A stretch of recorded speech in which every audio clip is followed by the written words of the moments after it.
All right, folks, here today we're going to talk to you a little bit about on-deck approach, right before you're going up to the plate in the game. That was always one of my most important times to make sure I was paying attention. Yes. Because something I was always trying to make sure I was doing was being on time. Yep. Because once you get into the game, it more so relates to the timing than it does anything else. Your mechanics play a huge part in how you're going to be when you're off time. Yeah. But being good at the plate is mostly determined on timing. So when you get to the on-deck circle, that's what you got to start basically thinking about. Yeah. I know for me, based off of what we teach now, I would be one of those that gets in the on-deck circle and tries to make sure that I'm feeling my load really good. Yeah.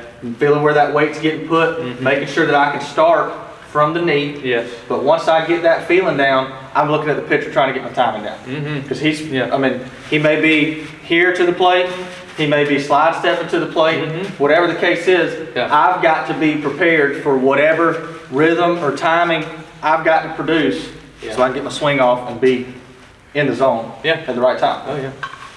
And it can be tough. I mean, being up there at the plate, watching the pitcher and everything, like he said, that he could have different, where he goes stretch, slide step, all that kind of stuff. But I like to think, and something we've been talking about in here lately is when we get to the weight shift, is when we should start developing a rhythm in our swing.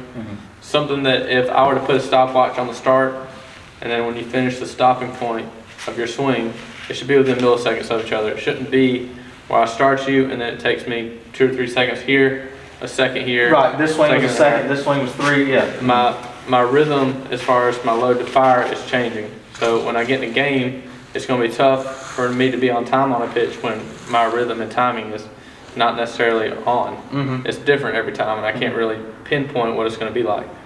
So when you're thinking about that on the plate, you want to think, yes, where all that's going to, what's firing first, which is theirs, and feeling that.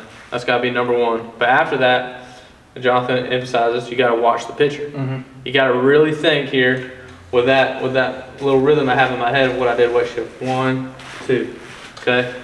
Pitch came in, 1, 2. I was a little early on that one, okay? Now I got to adjust. I got to adjust when that 1, 2 starts and vice versa. I mean, every hitter's different. So their stride, I mean, their load, their stride is going to be different in a sense. Depending on the pitcher, depending on the velocity, how he's going to the plate, what his little deal is, that's going to determine when my foot should be down, when I should start my load, when I should be ready to fire my knee. Those are things you've got to figure out in the on-deck circle. You don't have time in the on-deck circle to be worrying about your mechanics, to be worried about if my bat's going to go through the zone correctly. That's what you do at home. That's what you do in the cage. That's what you do away from the field. I was telling Brian just a second ago, truthfully, to me, the only time you can really work on timing as it relates to the game of baseball is in the game. It's in the game. If you're working on mechanics before you go to the plate, you're going to be in a mess. So when you get to the on-deck circle, too much, you got to be focused on timing. Making sure my load feels good, making sure I have a good base, knowing where I'm going to start from that knee. But it's all about timing. Be on time and you're going to hit the ball a lot harder, a lot better, a lot more consistent. So if you're looking for on-deck approach, how should I prepare myself before going to the plate? Here you go. Focus on your timing. If you have any questions, be sure to comment down below. Subscribe to our YouTube channel. We appreciate you all. Stay tuned for more videos coming from the Swing Shop.